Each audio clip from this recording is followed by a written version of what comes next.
Hi everyone, in this video we are going to talk about HTML paragraphs. HTML paragraphs provide a little bit more information about the title that they belong to.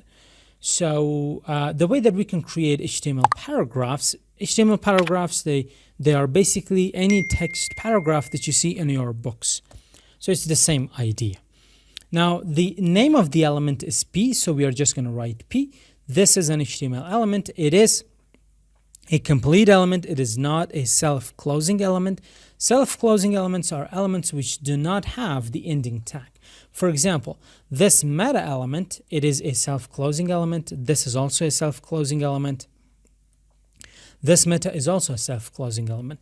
That is why the endings /, which usually the elements they have in their closing tag, that is also included within the opening tag.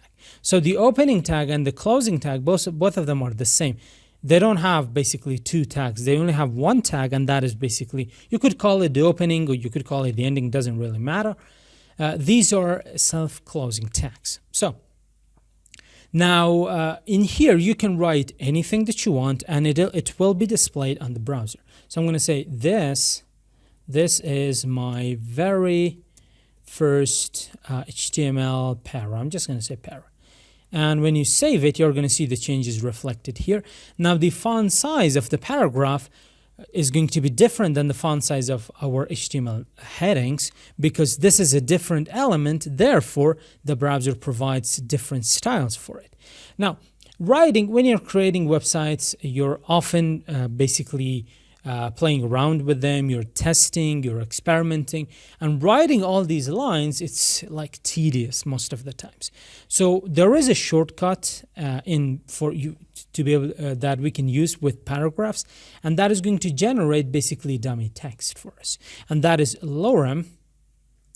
And if you provide any number in front of it, that is going to specify the number of words that is going to be automatically generated as a dummy text, so you can basically play around with your website and not really worry, okay, what kind of content should I provide here? Now, if I say 50, it is going to create 50 words, and when you save it, you're going to see that. So instead of like thinking about, okay, what should I provide here, you can just say lorem ipsum, and it is going to create dummy text for you. That's it for this one. See you in the next one.